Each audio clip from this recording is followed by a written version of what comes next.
Վերնատուն Հանրային ռադիոյի ուղիղ եթերում Վերնատունն է, ես Նազելի Օհանյանն եմ, ողջույն սիրելի ռադիոլսողներ, Հանրային ռադիոյի կայքեջում ու նաև Facebook-յան հարթակում մեզ դիտողներ։ Այսօր խոսելու ենք ստանցներ օգոստոսին 4 ձայնասկավառակից բաղկացած նոր հավաքածուի մասին, այս բացառիկ թողարկման ժամանակակից կոմպոզիտորական արվեստի փնտրտուքների ու նաև ձայնասկավառակի պատմության մասին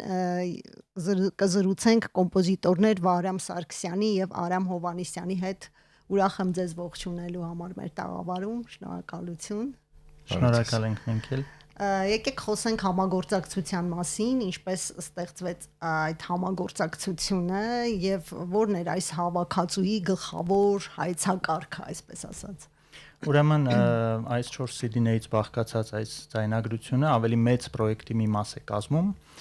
որը տարիներ շարունակ իրագործում է ջութակահար Մովսես Պողոսյանը։ Ուրեմն կենտրոնը աշխարհագրական այս դեպքում Լոս Անջելես քաղաքն է եւ Կալիֆոռնիայի համալսարանը։ Ուրեմն սա հայ երաժշտության անտոլոգիա է, հավաքածու է, որի մեծ մասը նվիրված է 20-րդ դարի եւ նոր երաժշտության ուրեմն գործերի, նոր մեր հայ կոմպոզիտորների գործերի հանրահռչակմանը։ Նախաձեռնությունը արվում է հիմնականում համալսարանի երաժիշտների ուժերով, այնտեղի դասախոսական կազմի ուսանողների եւ նաեւ այլ երաժիշտների տարբեր տեղերից հրավիրված։ Ուրեմն նախագիծը, ինչպես ասացի, կոչվում է այս 4 CD-ն կոչվում է ուրեմն ստանցներ օգոստոսին։ Այս վերնագիրը ընտրված է ուրեմն ձայնագրության մեջ շատ այսպես մեծ ներկայություն ունեցող կոմպոզիտոր Աշոտ Զոհրաբյանի ստեղծագործություններից մեկի անունն է դրված, ուրեմն ձայնագրության անունը։ Անունը հենց անգլերենով է։ Stanzas in August, այո։ Ուրեմն շատ հետաքրքիր կարևոր նախաձեռնություն է կարծում եմ եւ ընդհանրապես Մովսես Պողոսյանը տարիների ընթացքում շատ մեծ տեղ է տվել հայ երաժշտությանը։ Ինքը ուրեմն մենակատար ջութակահար է, նաև անսամբլիստ է եւ այդ Կալիֆոռնիայի համալսարանի դասախոս էր մինչեւ վերջերս եւ նաև իր շնորհիվ այդ համալսարանում ստեղծվել է ուրեմն հայ երաժշտության բաժին, ֆակուլտատիվ բաժին, որտեղ համալսարանի ուսանողները տարբեր բաժիններից կարող են գալ եւ ծանոթանալ հայ երաժշտությանը, գործիքներ նվագել եւ այլն։ Եվ այս ձայնագրությունների շարքը նաև այդ ամենի մի մասն է։ Ինչպես ասեցի, նպատակը քիչ բացահայտված նաև ստեղծագործությունների ձայնագրությունն է, շատ բարձր որակով, ինչպես նաև ուրեմն նոր ստեղծագործությունների պատվերներ հայ կոմպոզիտորներից աշխարհով սփռված։ Հիմա այս ձայնագրությունների շարքի մեջ 3 պատվեր կար, իմ ստեղծագործությունը Արամ Հովհաննիսյանի եւ Արթուր Ավանեսովի, այսինքն հատուկ այս նախագծի համար նոր գործեր էին գրել եւ դրանք ուրեմն կատարվեցին եւ ձայնագրվեցին։ Իսկ այդ ստեղծագործությունները երբևէ չի ձայնագրվել, դրանք հատուկ գրված են եղել այս նախագծի համար, հենց իրենց համար եւ Մովսես Պողոսյանը ընդհանրապես եւս հայտնի է նրանով, որ տարիներ շարունակ, տասնյակ, եթե ոչ 100-ից ավելի նոր ստեղծագործություններ է պատվիրել, այսինքն տարբեր կոմպոզիտորներ, նույն ես, Արամը, Արթուրը Ավանեսով, Վաչեն Շարաֆյան, Արամը երևի կհիշացնի, Արթուր Աքշելյանը, մի խոսքով շատ կոմպոզիտորներ նոր գործեր են գրել հենց հատուկ կամ Մովսես Պողոսյանի համար, կամ իր ղեկավարած ինչ որ անսամբլի համար, թե համերգների համար, թե ձայնագրությունների համար։ Բայց ես որքանով տեղյակ եմ, դրանք միայն ժամանակակից կոմպոզիտորների գործեր չեն, դրանք նաև նախորդ սերնդի, ստեղծագործություններ կան, այսինքն մեր դասական կոմպոզիտորների գործեր նույնպես ընդգրկված են։ Կուզեի խոսենք, թե օրինակ ինչպես ընտրվեցին այդ ստեղծագործությունները, կա որոշակի սկզբունք։ Ընտրության սկզբունքը ես իհարկե կդժվարանամ պատասխանել, բայց այստեղ կա մի շատ հստակ սկզբունք, այն որ մի շարք ստեղծագործություններ նույն Վահրամը հիշատակեց Աշոտ Զոհրաբյանի ստեղծագործությունների մեծ մասը երբևիցե պրոֆեսիոնալ ձայնագրություն եւ թողարկում, համաշխարհային թողարկում չի եղել։ Այո, մենք բազմաթիվ անգամներ խոսում ենք օրինակ նույն Կրոնոս կվարտետի հետ համագործակցությունը Զոհրաբյանի, իր երկրորդ կվարտետը գրվել է իրենց պատվերով, բայց եթե համադրում ենք նույն Կրոնոս կվարտետի կատարման որակը եւ այն, ինչ մենք ունենք այսօր, դրանք շատ տարբեր են որակական առումով եւ երբևիցե այդ ձայնագրությունները այդպես համաշխարհային տարածում չեն ունեցել։ Նույնն էլ կարելի ասել օրինակ նույն Ղազարոս Սարյանի լարային կվարտետի մասին YouTube-ում օրինակ կան մի քանի ձայնագրություններ, բայց դրանք համերգային ձայնագրություններ են եւ նույնպես պրոֆեսիոնալ release ասածը չի եղել։ Այսինքն ընտրվել են հիմնականում այն գործերը, որոնք որ երբևէ չեն ձայնագրվել, հա։ Մի քանի սկզբունք է կարծում եմ գործում, նոր ստեղծագործություններ, արդեն կայացած սերնդի, մեծ սերնդի լավագույն ստեղծագործություններ եւ կարելի է այսպես ասել հին սերնդի քիչ հայտնի գործերը։ Օրինակ կա երկու Արամ Խաչատրյանի ստեղծագործություններ, որոնք գրեթե ծանոթ չեն մեր հանրությանը, երկու ուրեմն մենանվագներ, ջութակի եւ ալտի համար։ Հետաքրքիր։ Այո։ Իսկ հետաքրքիր է, օրինակ կա որոշակի ժամանակագրական կամ թեմատիկ գիծ, որը կարող է միավորել, ասենք, այդ բոլոր սերնդների ստեղծագործողներին կամ ինչ-որ մի։ Գիտեք, նախագիծը այնքան մեծ է ու այնքան շատ ստեղծագործություն կա այնտեղ, որ թերևս ես կդժվարանամ ինչ-որ մեկ հստակ թեմատիկ գիծ գտնել։ Ինքը անթոլոգիա է, այսինքն ներառում է ամեն ինչ։ Այսինքն Կոմիտասից սկսած մինչև Արամ Հովանիսյան ամենաերիտասարդը այդ։ Դեպքում Արամ Հովանիսյանին հարցս ուղղեմ, օրինակ ձեր ստեղծագործության մեջ ինչպես է արտացոլվում կապը ավանդական, դասական, մեր հայկական ինչ որ մեզ հայտնի է երաժշտության, նույն Արամ Խաչատրյանի հետ եւ նաեւ այսօրվա ժամանակակից ձայնային այսպես փնտրտուքներ ունեցած։ Բացառապես մի բանով, որ մեր ակունքները նույնն են ընդամենը։ Կարելի է ասել, որ ինչ որ իմաստով երկխոսում եք դուք։ Կդժվարանամ ասել, հատկապես այո Արամ Խաչատրյանի հետ երկխոսություն ներքին երբեք չեմ ունեցել։ Իմ ամենա այսպես ազնիվ հարգանքն ու սերը դեպի իրեն որպես մեր մեծագույն արվեստագետներից մեկի, սակայն ես ավելի շատ կողմնակից եմ բազմազայնության եւ հեղինակների ինքնատիպության, ինքնուրույնության, քան թե այդ գծի մասին սпасելու այդ կամ հասնելու ինչ որ մի արդյունքի, իմ համար մի քիչ դրանք անցած թեմաներ են արդեն։ Բայց ամեն դեպքում տեսնում եմ ինչ որ երկխոսություն։ Դրանք էլ մեր արդեն այսպես ասած ակունքներն են, այն ինչ որ օրինակ նույն արյունն է կարելի ասել հոսում մեր երակներում եւ անհնար է չունենալ այդ գիծը, բայց ինքը պետքա լինի գիտակցված, ինքը պետքա լինի շատ բնական, այլ ոչ թե արհեստականորեն բերել եւ այդ գիծը ասենց շղթա կապել փորձերով այսպես հիմք գտնել կամ ամուր ինչ որ հենք գտնել։ Իսկ այնուամենայնիվ ինչ կարող եք ասել ձեր ստեղծագործության մասին։ Իմ ստեղծագործության մասին, ինքը լարային կվարտետ է, թվով առաջին կարելի ասել, իհարկե ուսանողական փորձերը մի կողմ դրած երկար տարիներ միտք ունեի գրելու, սակայն հարմար առաջարկ այն էլ նման բարձրակարգ երաժիշտների կողմից մինչ այդ չէր եղել եւ սա լավագույն առիթն էր իրագործելու այդ մտքերը։ Օգտվելով առիթից պետք է շնորհակալություն հայտնեմ բոլոր երաժիշտներին, ովքեր ուղղակի ֆանտաստիկ աշխատանք արեցին եւ միջազգային մակարդակով արդյունք տվեցին, ասեմ որ մեր ձայնագրությունները արդեն բացի CD-ում թողարկումներից հետո արդեն լայն ճանաչում ունեն ու այլ հետաքրքրվածություններ կա ալտերնատիվ արտիստների կողմից, ոմանք ուզում են բալետ բեմադրեն, ոմանք հետաքրքրված են նույն Վահրամի ստեղծագործությունը, եթե տեսնեք, այդտեղ ձայնի հետ հսկայական աշխատանք կա, նորարար օթենտիկ ձայնի հետ, մի այնպիսի ձայնի տեխնիկայի օգտագործում է, որը մենք սովոր չենք լսել կամ տեսնել ամենուրեք բեմերում։ Դա շատ կարելի ասել անձնական փորձառություն է եւ շատ ուրախ եմ, որ հայ երաժշտության մեջ ունենք Վահրամի պես կոմպոզիտոր, ով իր գործունեությամբ եւ ստեղծագործություններով նոր մոտիվացիա ու իդեաներ է տալիս բոլորիս։ Դա բացառապես նորություն է մեր այսպես հայկական երաժշտության մեջ։ Հայկականի մեջ կարծում եմ այո, վերջին մի 10 տարին ես նվիրել եմ այդ վոկալ փնտրտուքներին, վոկալ տեխնիկաների այդ արսենալի ընդլայնմանն է ուղղված եղել հիմնականում իմ գործունեությունը եւ այս ստեղծագործությունը կարծես ինչ որ մի հանգրվան է, ինչ որ մի հանգուցալուծում է այդ 10 տարվա աշխատանքի, գործը վոկալի, ձայնի, տղամարդու ձայնի, ալտ սաքսոֆոնի եւ լարային կվարտետի համար է գրված եւ մարդկային ձայնը իհարկե այստեղ բավականին կարեւոր տեղ ունի գործի մեջ։ Եվ իդեպ տեքստերն եմ ես գրել ստեղծագործության, այդպես չեմ անում սովորաբար, բայց այս անգամ զուտ ֆոնետիկական առանձնահատկություններից ելնելով որոշեցի ինքս զրոյից տեքստեր գրեմ, դրանք իհարկե պոեզիա չեմ համարում, ավելի շատ երգին հպատակվող տեքստային ինչ որ հատվածներ են, օրինակ գործերից մեկը այնտեղ օգտագործում եմ միայն ձայնավորներ եւ որոշակի բաղաձայներ, որոնք հնարավոր է երգել, օրինակ մ, ն, լ, այսինքն լ,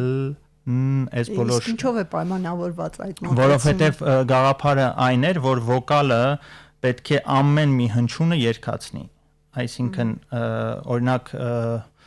այսպեսի մի ֆրազա կա աննավավար նավի, հա, երգվում է բոլոր բաները երգում է եւ դա տալիս է գործիքային իմաստով, հայ եթե ձայնը դիտարկենք որպես գործիք,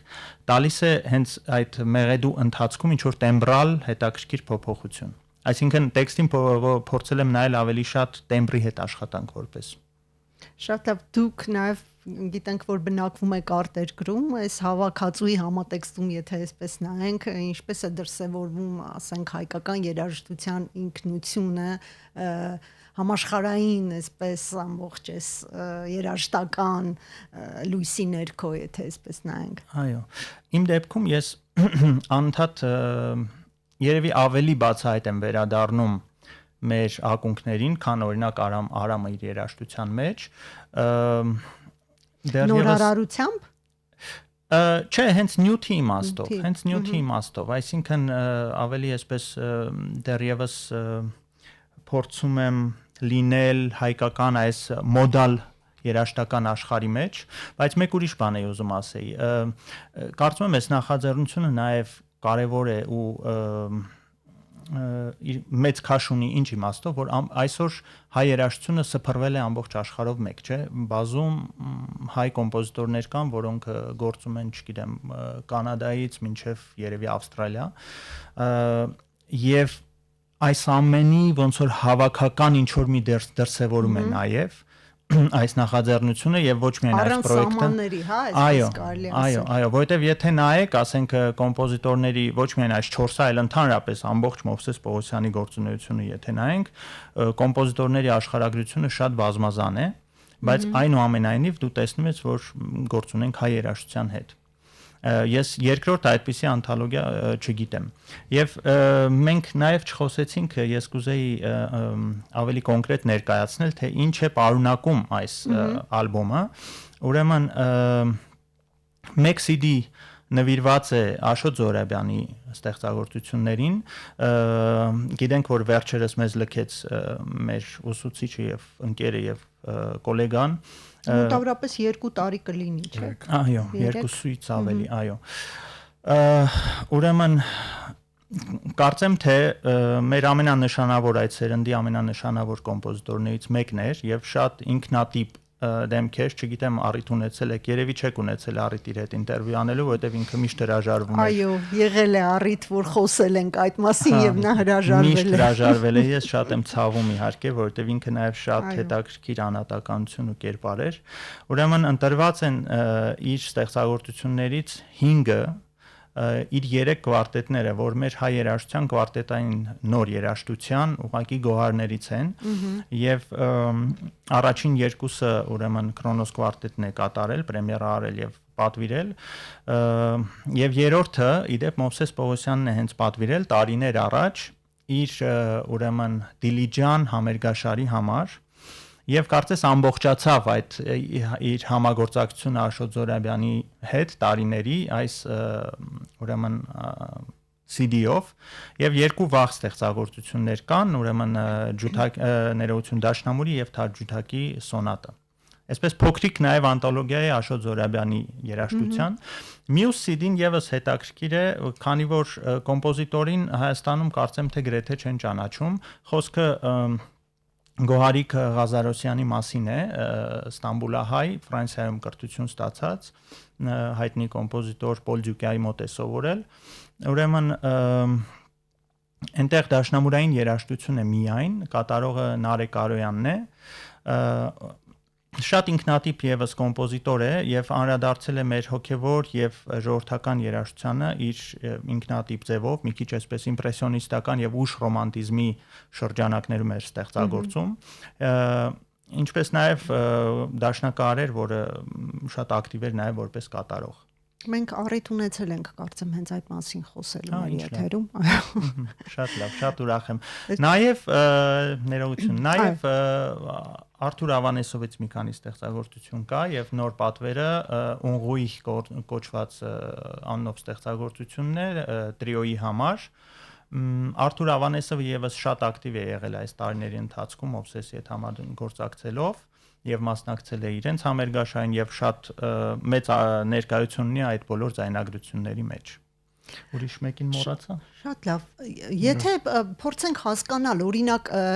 նման հավաքածուները ում է պետք եւ ինչ է փոխելու ընդհանրապես երաժշտասերների միջավայրում, հետո եթե ինձ թույլ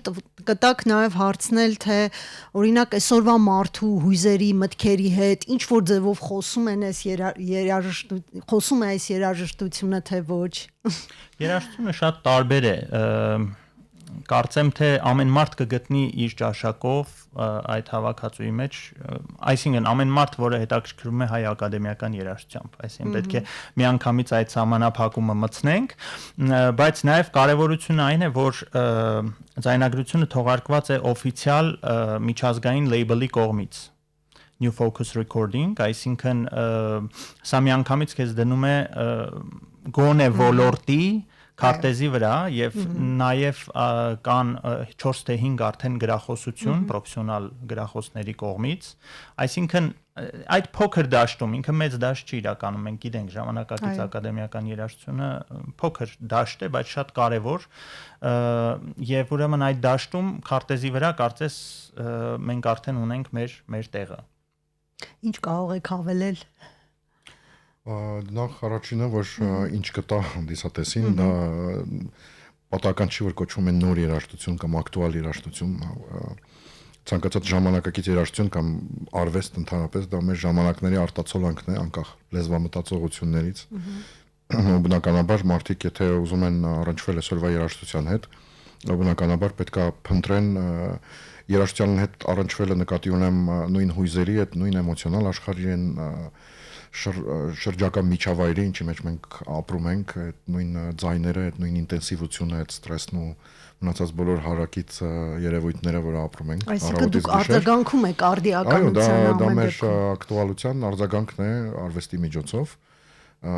որտեղ դժվար է դիսոնանսին, էլի գնանք այսօր ապրենք նման բարդ իրավիճակներում, համակարգում եւ համարենք, որ օրինակ 17-րդ կամ 16-րդ դարի երաժշտությունը չի կարող արձագանքել այն երևույթներին, ինչ որ այսօր մեր շրջապատում են մեզ։ Դրա համար ժամանակակից արվեստը դա լավագույն այդ հարաբերության հնարավորությունն է։ Իհարկե պետք է նաև հանդիսատեսը որոշակի պատրաստվածություն ունենա հարաբերվելու ժամանակակից երաժշտության հետ, չգիտեմ, երբ որ միշտ առիթ եմ ունեցել ասել, երբ որ ինչ որ սպասելիքներով են մոտենում, որ հիմա մենք լսելու ենք, չգիտեմ, գեղեցիկ կամ ականջահաճո երաժշտություն,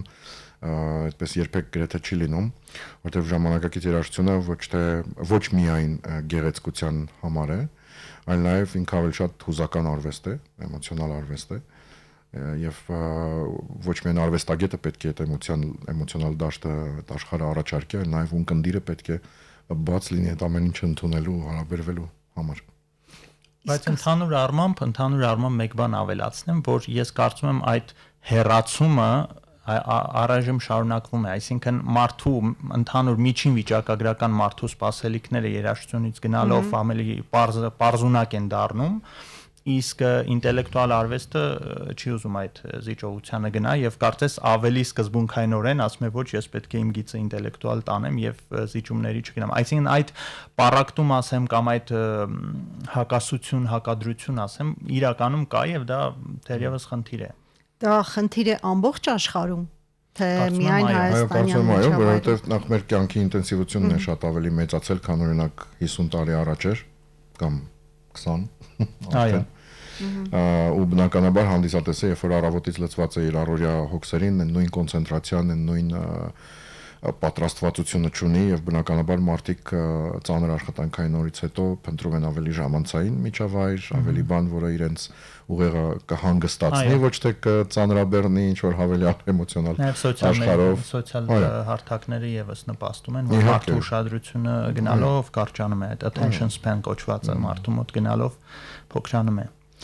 Իսկ ինչպես պայքարել դրա դեմ, արդյոք սպասվում են այստեղ շնորհանդես համերգ, որևէ ձևաչափով, որ կներկայացնի ձեր արած գործը ու նաև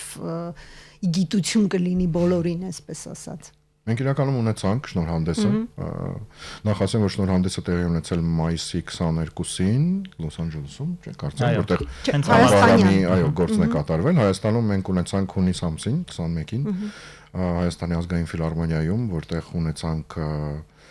լսումներ որոշ ստեղծագործությունների, ունեցանք նաև կենթանի համերգ, որին մասնակցում էր Արտուր Ավանեսովը, կատարելով Աշոտ Զոհրաբյանի եւ իր ստեղծագործությունները, ունեցանք նաև պրես կոնֆերանս կամ պրեզենտացիա, ասածը, որտեղ խոսեցինք դիսկի մասին, ներկա էր նաև ներկայիս հայկական այդ musical program-ի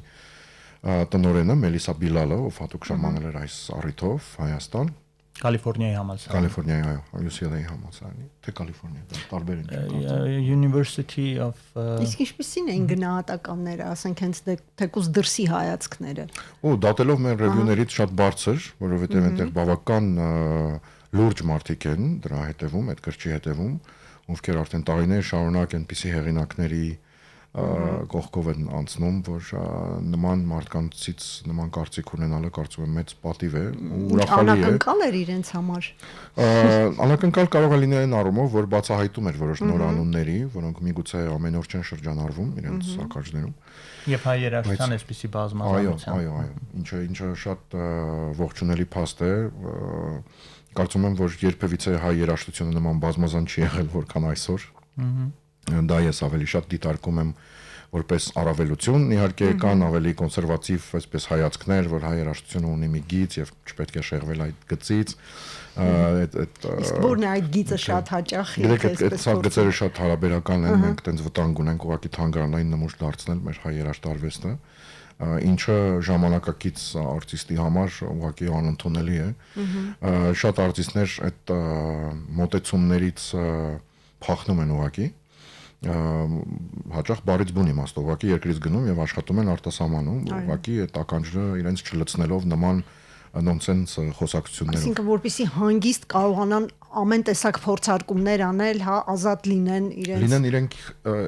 իրենք լինեն որպես անհատականություն, այլ ոչ թե ծառայեն ինչ որ գաղափարների կամ նպատակների։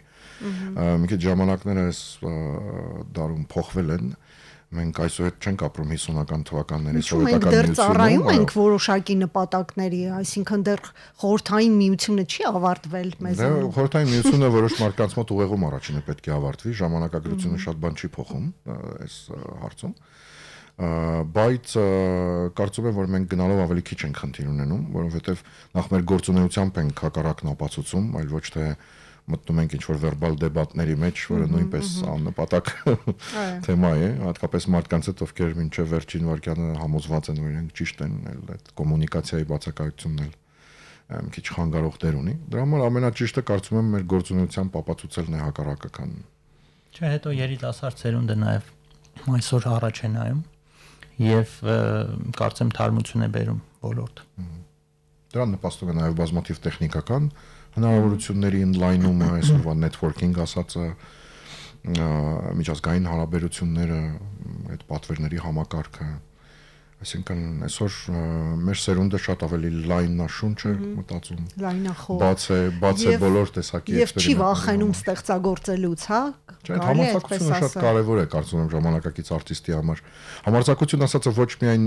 նորարարության կամ ավելի էքստրավագանտ ինչ որ լուծումների փնտրտուքի մեջ է։ Այսօր նաեւ հատուկ համարձակություն է պետք ունենալ, օրինակ վերադառնալ նույն մոդալ համակարգերի եւ այնտեղ փորձել ինչ որ մի նոր շունչ գտնել, մի նորություն ասել։ Իսկ վերայիմաստավորել այսօր ստեղծագործել եւ ուղղակի ապրել, գոյատևել։ Դժվար է։ Հնարավոր է, բայց դերևս ոչ Հայաստանում։ Սահմանափակ։ Հա։ Այսինքն պետք է երևի ապրես Հայաստանում, բայց համագործակցես դրսի հետ, որտեղ այստեղ ռեսուրսները շատ սահմանափակ են։ Իսկ ինչ փոխեց ընդհանրապես ձեզ համար այս հավաքածուն, այս համագործակցությունը որպես ստեղծագործողներ։ Եթե փորձենք ամփոփել այսօրվա մեր զրույցը։ Նախ ինձ համար սա առաջին դեպքն էր, երբ որ օֆիցիալ լեյբլը թողարկում էր իմ երաժշտությունը, մինչև այդ հիմնականում այսպես կոչված self-published ֆորմատով էի թողարկում իմ ձայնագրությունները, եւ դրան ուրեմն համընթաց գալիս են մնացած բոլոր բաները, այդ գրախոսությունը, այդ տարբեր տեղեր ներկայացվելը եւ ինձ համար կարեւոր էր, անշուշտ շատ կարեւոր էր եւ բարձրաճաշակ կատարումները, որովհետեւ մեր ստեղծագործությունները թե իմը թե Արամինը հեշտ գործեր չեն, այսինքն Եվ հետաքրքիր է ձեր կարծիքով ինչ ազդեցություն կունենա այս թողարկումը հայաստանյան եւ միջազգային երաժշտական շուկայում։ Օրինակ, եթե այդպես նայենք։ Նախ առաջինը, որ կարող ենք հայտարարել, որ բոլոր ստեղծագործությունները հասանելի են ամենակարևոր մեդիա հարթակներում, ասած Spotify, Bandcamp, YouTube-յան ալիքը կարծեմ սահմանափակումներ ունի Հայաստանի համար, որը այս պահին շտկման փուլում է, բայց նաև նույն Spotify-ում բոլորը կարող են լսել այս ստեղծագործությունները առանց դիսկը առնելու կամ պատվիրելու նույն Amazon-ից կամ այլ հարթակներից։ Հուսով եմ, որ այս ստեղծագործությունները հատկապես այդ երկու մոնոգրաֆիկ CD-ները Աշոտ Զոհրաբյանի եւ Կոհարիկ Ղազարոսյանի մեր երաժշտագետների համար նոր ուսումնասիրությունների, հետազոտությունների առիթ կհանդիսանան, որովհետեւ ստեղծագործություններ, որոնց մասին շատ քիչ է գրված եւ որոնք արժանի են ուշադրության։ Այսօր կան այդպիսի երաժշտագետներ, որոնք հենց ուզում են անդրադառնալ։ Վստահաբար կլինեն, այո, վստահաբար կլինեն, հատկապես առիթից օգտվելով, ինչպես Վարամը նշեց, այո, New Focus Recordings-ը, որը Naxos-ի կարելի ասել, այսպես դուստր կազմակերպություն է, ինչ որտեղ նման մասշտաբային release ոչ միայն մեր, այլ ընդհանրապես հայ երաժշտությունը շատ հազվադեպ է ունենում։ Մենք ունենք օրինակ ECM Recordings, որ շատ հազվադեպ արտիստներ են այնտեղ լույս տեսնում եւ առիթից օգտվելով, այո, այս թողարկումը, այս CD թողարկումը պետք է լրացուցիչ խթան լինի ել ավելի հատուկ ուշադրություն դարձնելու հայ երաժշտությանը, հայ նոր երաժշտությանը եւ այն ինչպես դիսկի մեջ է նշվում, այն վերաբացահայտված երաժշտությանը, որը պետք է միշտ կենթանի պահել։ Իսկ սպասենք շարունակականություն։ Հուսանք, չգիտենք դեռ ծրագրերը Մովսես Պողոսյանի։ Դե սա կարծեմ ինչ որ հանգուցալուծում էր 9 CD, մոտ 10 ժամ երևի երաժշտություն, ահագին մեծ աշխատանք արվել է։ Պիտի տեսնենք, դեռ չգիտենք։ Շատ լավ, թերևս այսքանը ձեզ հաջողություն եմ մաղթում, եթե հավելելու որևէ բան ունեք։ Եթե չունենք, ամփոփենք այսօրվա մեր զրույցը։ Սիրելի ռադիոլսողներ, մենք խոսում ենք Ստանցներ օգոստոսին 4 ձայնի ասկավառակից բաղկացած նոր հավաքածուի մասին, իսկ իմ հյուրերը կոմպոզիտորներ Վարամ Սարգսյան եւ Արամ Հովհաննիսյանն էին։ Զրույցը վարեց Նազել Յոհանյանը, կհանդիպենք։